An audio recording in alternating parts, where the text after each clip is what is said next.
आदाब नाजरीन, मुअज़्ज़िज़ असातिज़ा कराम। आज हम लोग संस्कृत शरियात के दबिस्तानों की तश्कील की वजूहात पर गौर करेंगे। यानी हम लोग आज संस्कृत शरियात यानी संस्कृत तनकीद के अहम दबिस्तान जो हैं उस पर गुफ्तगू करेंगे, उसका एक तारुफ, एक खाका अपने तलबा तक पहुंचाने की कोशिश करेंगे।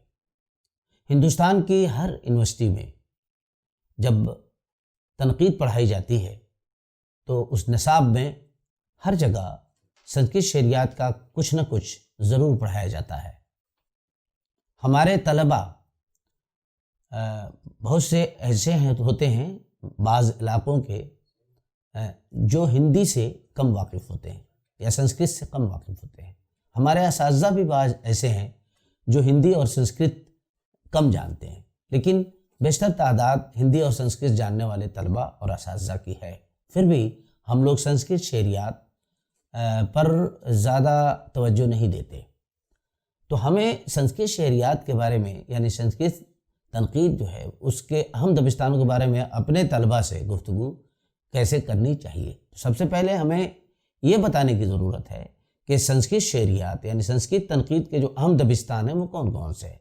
तो पहला तो दबिस्तान जहाँ से आगाज़ होता है अरस्तू की तरह, जिस तरह अरस्तू नज़रिया नक़ल की इब्तिदा करता है अपनी किताब में पोइटिका में, उसी तरीके से हमारे यहाँ की जो पोइटिका है वो भरत मुनि का नाट्यशास्त्र है। और नाट्यशास्त्र में उन्होंने संस्कृत थ्योरी, रस की थ्योरी पेश की है। यानी रस संप्रदाय का आगाज़ उन्होंने ही किया और वो पहले नक्काद हैं संस्कृत के बाज़ाब्ता, जो नाटकों के सिलसिले में रस की थ्योरी बयान की। उसके बाद रस थ्योरी के बाद में बाज़ाब्ता जो अदबी नक्काद जिसको कहा जा सकता है, जिसने सिर्फ अदब को मौजू बनाया ज़्यादातर, वो भामा है। और भामा ने अलंकार शास्त्र की थ्योरी पेश की। यहाँ रुक कर एक बात हमें अपने तलबा से ज़रूर शेयर करना चाहिए कि ये दबिस्तान क्यों वजूद में आए, इनकी वजूहात क्या हैं। तो वजूहात ये है कि जितने भी आचार्य हैं संस्कृत के, वो दरअसल आपसे ये बताते हैं या ये दावा करते हैं, और सभी लोग सही दावा करते हैं कि अदब की आत्मा क्या है, अदब की रूह क्या है। तो सब लोग अलग अलग रूह दरियाफ्त करते हैं। हमारे भरत मुनि नाटक शास्त्र में अदब की रूह करार देते हैं रस को, उसी तरीके से भामा अदब की रूह करार देते हैं, यानी उसके बगैर अदब का वजूद नहीं हो सकता है। वो रूह क्या है भामा के नज़दीक? वो है अलंकार। उसी तरीके से बामन है। अलंकार के बाद वो रीति दबिस्तान को यानी रीति को, उसलूब को, शैली को अदब की रूह बताते हैं। उसके बाद आगे आइए तो एक और दबिस्तान हमारे सामने आता है रीति के बाद, और वो है यानी एक तो रस है, दूसरा अलंकार है, तीसरा जो है ना रीति है। और उसके बाद में एक दबिस्तान और हमारे सामने आता है बात के अदवार में, और वो है वक्रोक्ति सिद्धांत। वक्रोक्ति, वक्रोक्ति के मतलब अदब में टेढ़ापन, इबहाम, मुश्किल पसंद उसलूब, यानी वो आत्मा बताते हैं वक्रोक्ति को। और एक और दबिस्तान हमारे यहाँ अहम दबिस्तान है, और वो दबिस्तान है ध्वनि दबिस्तान। यानी ये आनंदवर्धन ने पेश किया। तो आनंदवर्धन कहते हैं कि न रस है अदब की आत्मा, न रीति है अदब की आत्मा, न वक्रोक्ति है अदब की आत्मा, न अलंकार है अदब की आत्मा, बल्कि अदब की आत्मा है ध्वनि यानी ध्वनि यानी सौतेमानी। तो ये जो दबिस्तान है वो इसलिए वजूद में आए कि सबने दावा ये किया कि अदब कैसे बनता है, अच्छा अदब कब पैदा हो जाता है, अदब जिंदा कब होता है अपनी रूह की वजह से। तो कई रूहों का जिक्र इन्होंने किया, रस, ध्वनि, अलंकार, वक्रोक्ति, ये सब रूह हैं जिनका जिक्र इन लोगों ने किया। अब इन लोगों ने दबिस्तानों में जब भी फ़र्क किया, यानी रस के बाद में अगर ध्वनि की बात होने लगी, या रस के बाद में अगर वक्रोक्ति की बात होने लगी, या रीति की बात होने लगी, बात के आचार्यों ने करनी शुरू की, तो सबने रस को मिना नहीं किया, ऐसा नहीं कि रस को उन्होंने छोड़ दिया, रस को तमाम लोगों ने एक तरह से अपने सामने रखा। रीति वाले ने भी सामने रखा, वक्रोक्ति वाले ने भी सामने रखा, इसके अलावा ध्वनि वाले ने सामने रखा, जिसके बारे में हम लोगों ने बात की। तो इस तरह से हमारे पास रस दबिस्तान भरत मुनि और दबिस्तान बलागत यानी अलंकार, भामा, उद्भट और रुद्रट इसमें आते हैं। उसी तरह से दबिस्तान सिफात दंडी और बावन का है, दबिस्तान सिफात है यानी गुणा यानी काव्य गुण, काव्य के गुणों के बारे में एक दबिस्तान वजूद में आया, वो दंडी और वामन ने दरअसल उसलूब का भी दबिस्तान के वही तश्कील कुनिंदा है। उसके बाद दबिस्तान वक्रोक्ति है, कुंतक उसके रचयिता हैं, उन्हीं के द्वारा रचित है वो। उसी तरह से दबिस्तान ध्वनि है, आनंद वर्धन उसको करते हैं। और छठा है औचित्य का दबिस्तान क्षेमेंद्र का। तो हम लोग 5 दबिस्तानों पर आज गुफ्तगू करेंगे। क्षेमेंद्र ने वही बातें की है और कमोबेश, लेकिन औचित्य कहते हैं एप्रोप्रिएटनेस को कहते हैं। आप तब किसी चीज को देखते हैं तो आप कहते नहीं है भाई एप्रोप्रिएट है, तो वो एप्रोप्रिएटनेस कैसे पैदा होती है अदब में, वो जो क्या कहते हैं, वो एक फितरी हुस्न कैसे आ जाता है बगैर किसी कद्दो काविश के।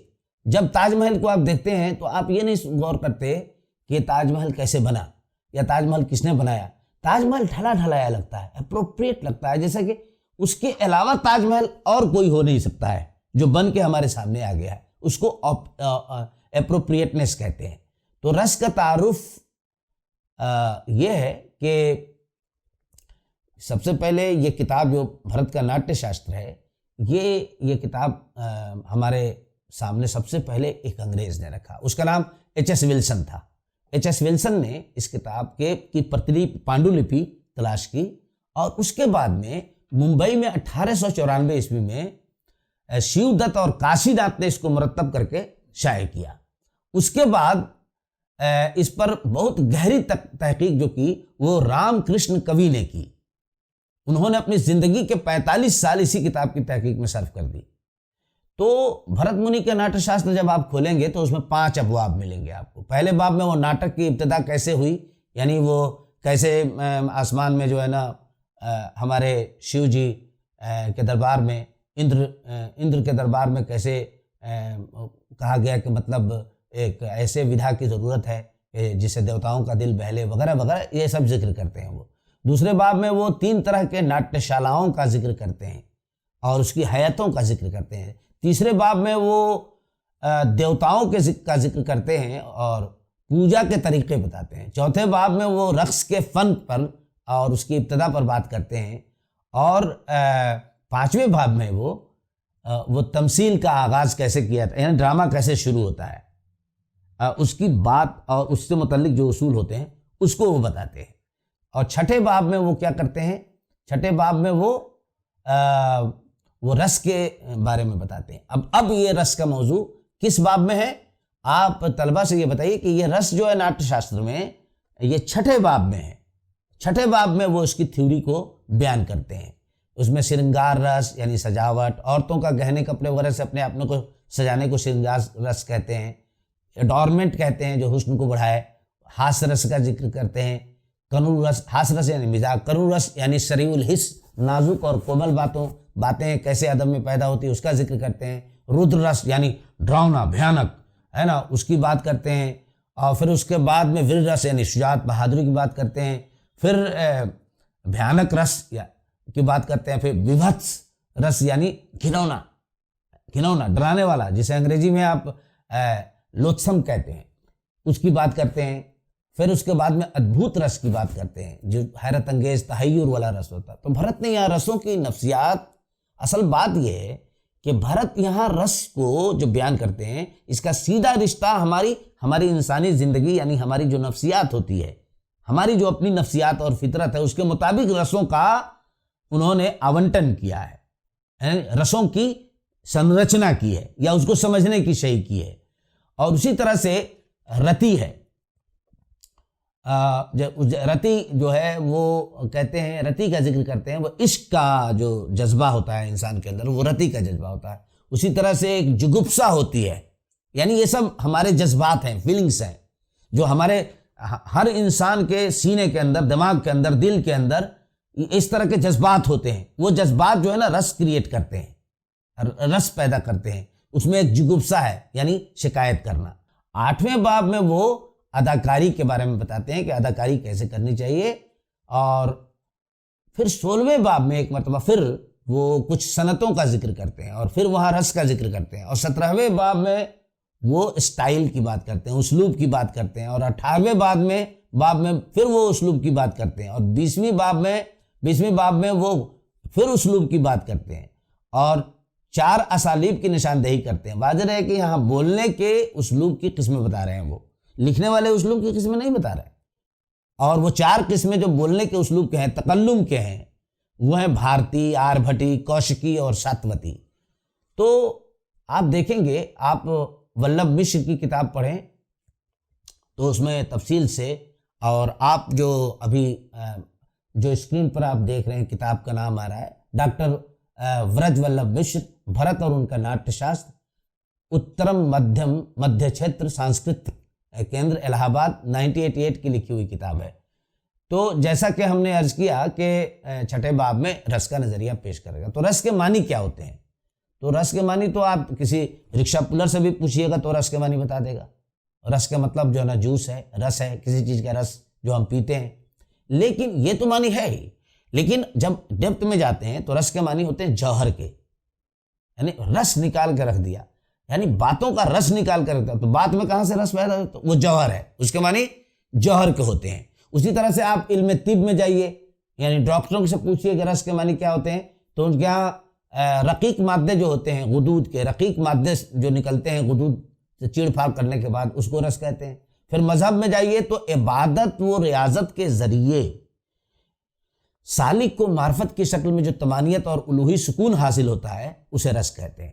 उसी तरीके से आर्ट और अदब में आइएगा तो ये देखिए, जब हम कोई ड्रामा देखते हैं, कोई नज़्म पढ़ते हैं, कोई शेर पढ़ते हैं, कोई नावल पढ़ते हैं, अफसाना पढ़ते हैं, तो पढ़ने के बाद में कुछ भाव, कुछ जज्बे, नफ़रत के, खुशी के, ये सब आपस में मिलते हैं।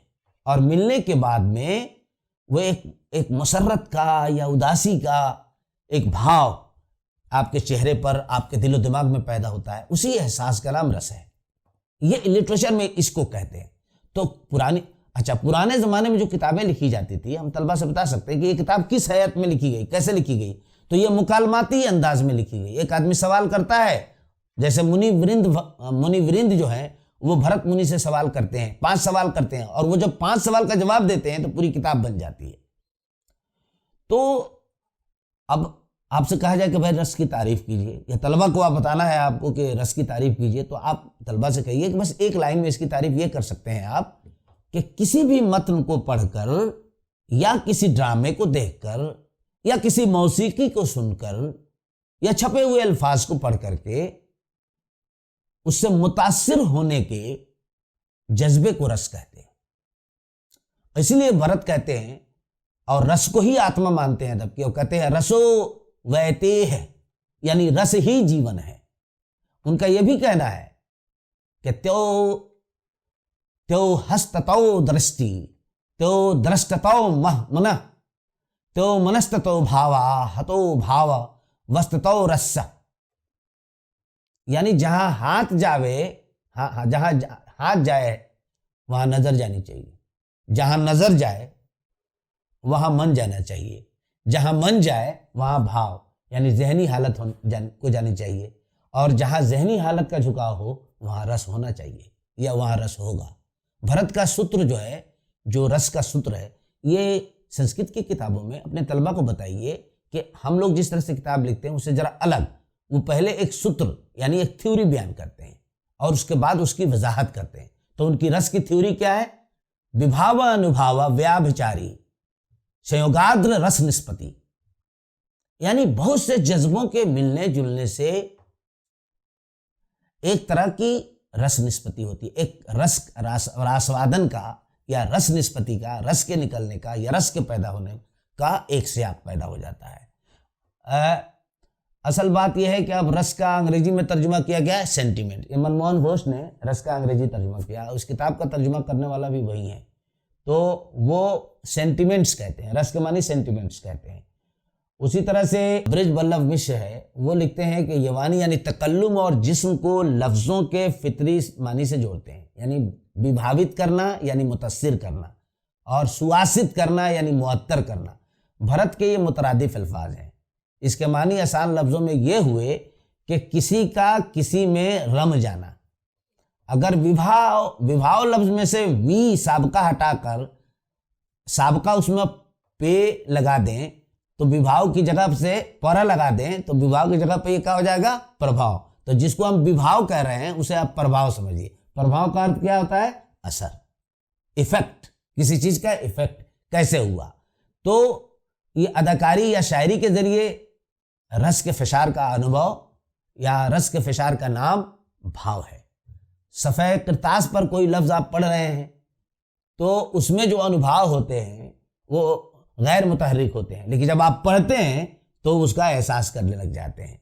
बरसों पहले किसी शायर ने कोई नज़्म लिखी थी, उसमें कुछ जज्बात पेश किए थे, कुछ एहसासात पेश किए थे, वो तो शिथिल पड़े हुए हैं, वो तो ऐसे ही पड़े हुए हैं। जब आप उसे पढ़ते हैं तो जो रस उसमें है वो रस उसका आस्वादन होने लगता है, यानी उसको आप चखने लग जाते हैं। तो कहने का मतलब ये है कि एक बात तो इसे समझ में आ गई, भाई रस जो है किस में पैदा होता है। एक सवाल पैदा होता है, रस किस में पैदा होता है? हुस्न कहाँ है, फूल में है या आपकी आंख में है? किसी हसीना में है या आपकी आंख में है?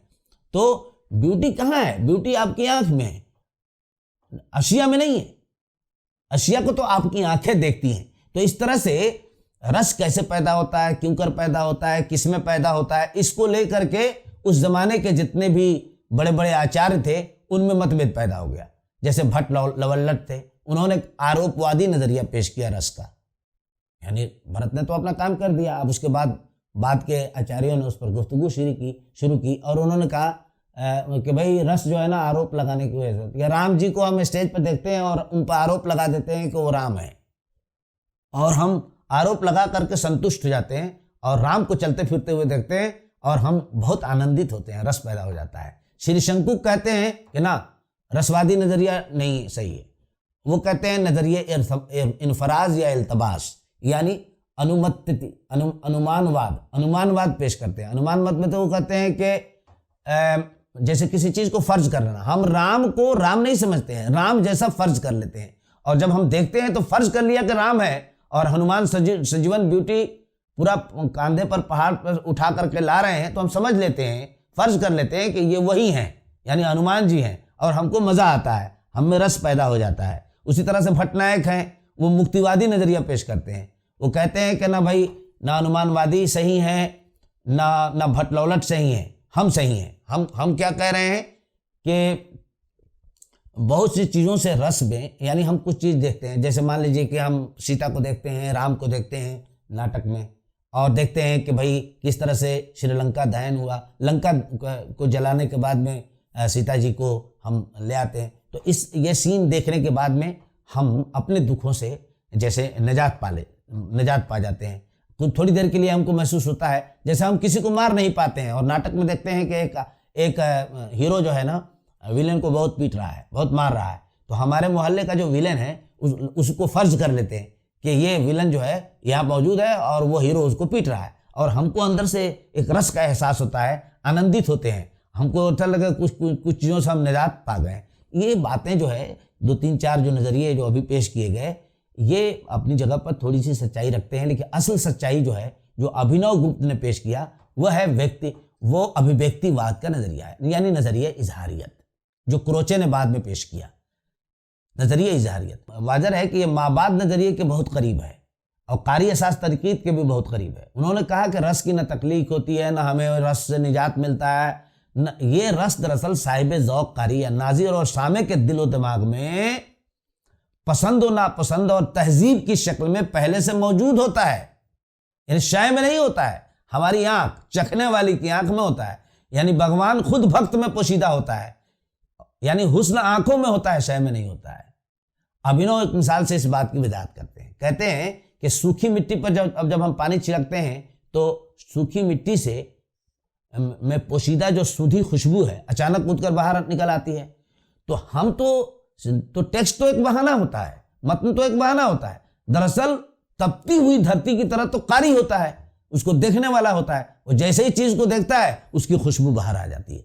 दरअसल अभिनव ने कारी के रोल को हम जाना है और बाद के अदवार में आनंदवर्धन अपने नजरिए ध्वन्य में साहिब ज़ौक़ या साहिब दिल कारी को ही मानी या रस का खालिक करार देते हैं। यानी रस जो है हमारे अंदर है, टेक्स्ट के अंदर नहीं है। आनंद ने एक जगह लिखा है कि रस दरअसल इस्तियारा है, ये शायरी में तुख्म की तरह है, अदाकार में फूल की तरह है और नाजरीन और सामीन में फल की तरह मौजूद होता है। राजशेखरा ने कहा है कि शब्दार्थ है शरीरस आत्मा, यानी शब्दार्थ है शरीरस आत्मा, यानी शब्दार्थ जो है, जो जिस्म जो है, ये शब्दार्थ का जितने उस शब्द में जो है ना रस ही आत्मा है। जितने शब्द हैं जो आपके सामने दिखाई देते हैं उनमें रस है। तो कहने के मतलब हम ये कह सकते हैं कि रसा is produced from a combination of determinants अनुभवा, consequents विभावा and transitory states व्याभिचारी। तो रस जो है, रसवादी नजरिया जो है वो अभी पूरी तरह से खंगाला नहीं गया है। अगर इसको पूरी तरह से खंगालेंगे तो हम इसमें से कुछ बातें निकलेंगी। वो बातें क्या निकलेंगी कि भरत मुनि के जहन में तो ये पूरी तरह से वाज़ेह नहीं था कि रस कहाँ पैदा होता है। वो ये समझ रहे थे कि टेक्स्ट में होता है, लेकिन बाद के अदवार में जब इस पर इंटरप्रिटेशन, इसको री इंटरप्रेट करने की कोशिश की हमारे आचार्यों ने, राजशेखरा ने, जगन्नाथ ने और बहुत सारे लोग, रुद्रट ने, भट्टलवल्लट ने या और भी लोग हैं, या आपके जो है ना बहुत से जो आचार्य हैं, उन्होंने जब उस पर गुफ्तगू की तो आहिस्ता आहिस्ता बात ये समझ में आ गई कि दरअसल ये आज का कार्य असास नज़रिया है और ये समझाता है कि रस दरअसल अशिया में नहीं है, टेक्स्ट में नहीं है, ड्रामे में जो आप देखते हैं उसमें नहीं है। हालांकि उसमें सब प्रबंध किया गया होता है कि रस पैदा हो, लेकिन रस दरअसल देखने वाले में, सुनने वाले में और पढ़ने वाले में होता है, जो मतन के बहाने के जरिए वो सारे रस, वो सारे भाव, वो सारे जज्बे, वो सारे एहसासात ऊद कर बाहर आ जाते हैं और हम एक तरह से अपने अंदर एक शांति महसूस करते हैं। दरअसल रस को हम उन्हें अरस्तु के कथारसिस के नजरिए से भी जोड़ा है। कथारसिस में भी अरस्तु कुछ इसी तरह की बात करता है। जिस तरह अरस्तु मगरबी शेरियात, मगरबी तनकीद का बाबा आदम है, उसी तरीके से हमारे भरत मुनि भी नाट्य शास्त्र की वजह से हमारे संस्कृत शेरियात का, बल्कि हिंदी उर्दू तनकीद का भी बाबा आदम है। उन्हीं के चिराग से हम लोग चिराग जला रहे हैं। एक ऐसी बहस उन्होंने छेड़ दी जो बाद के अदवार तक, यानी 18वीं और 17वीं सदी तक वो बहसें मुख्तलिफ आचार्यों ने की और तरह तरह से उसको री इंटरप्रेट किया, उसकी नई नई ताबीरें पेश की और इस तरह से रस का आस्वादन या रस की अहमियत आज भी हमारे अदब में है, हमारी तनकीद में है। आज भी उर्दू के तालिब इल्मों को ये बताने की ज़रूरत है कि वो लोग रस के नज़रिए के मुताबिक भी उर्दू शेर व अदब का जायज़ा लेने की कोशिश करें। बहुत बहुत शुक्रिया।